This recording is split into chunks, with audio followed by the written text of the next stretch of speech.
ازاي اقدر اشرح للطلبه زي حضرتك؟ انا بعرف اشرح مواد في صيدله، بس انا لسه سنه ثالثه. للي ما يعرفش، انا دكتور عبد الرحمن، انا دكتور كورسات، بشرح كورسات لطلاب علاج طبيعي، وانا لسه ما اتخرجتش. وللي ما يعرفش ان الموضوع ده نورمال جدا بره مصر، ان انت تكون شخص شاطر بتجيب امتيازات، شخص عندك ملكه الشرح، فالجامعه بتديك عقد وتمضيك وتشغلك معاهم معيد وانت بتدرس. انا في الكليه كنت بحب المذاكره، كنت بحب الشرح، وكنت دايم بجيب كل سنه امتياز في كل المواد. دايما كان عندي حب للشرح وان انا افيد غيري. وانت عندك الاستعداد والمسؤوليه والجراءه انك تاخد خطوه زي دي، خدها، لان في فعلا ناس ممكن تستفيد منك وتنجح بسببك.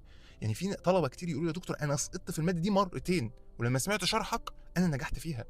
انتوا فاهمين انت ممكن تاثر في حياه الناس ازاي؟ مثلا طلبه في كليه خاصه كان ممكن تشيل وتشيل ويدفع عليها مصاريف اكتر، واهلها تصرف اكتر. يعني بعد ربنا انت كنت من الاسباب اللي خلت الشخص ده ينجح في الماده، لان انت بسطت له المعلومه، سهلتها عليه.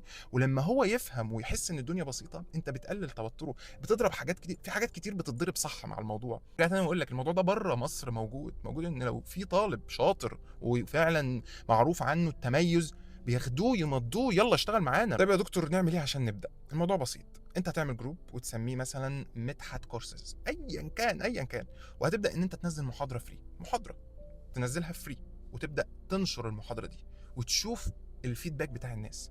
هل الناس فعلا حبوا طب يا دكتور هننشرها ازاي؟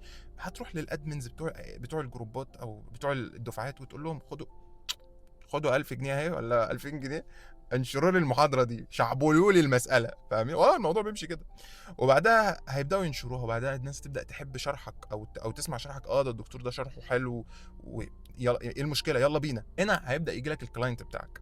انا مش بقول لك الكلام ده يعني عشان كل الناس تروح تشتغل كورسات، لا، ما تاخدش الخطوه دي غير وانت قد مسؤوليه انك تشيل طلبه وتبقى موجود وتذاكر، لان انت اكيد هتبقى طالب في الكليه دي، وتذاكر وتقدر توفق ما بين كل ده.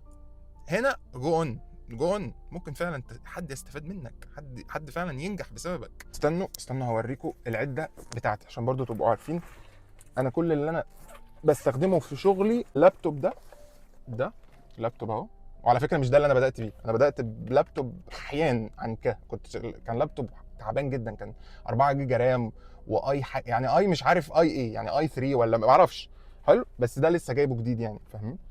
في بقى المايك، بلاش مايك وايرلس، هات السلك، لان انت هتشرح محاضره ساعه ساعتين، اكيد مش هتحب ان انت كل شويه تشحن. فهات الواير اللي هو بسلك، احسن لك كتير في الشرح. والبرنامج اللي انا بسجل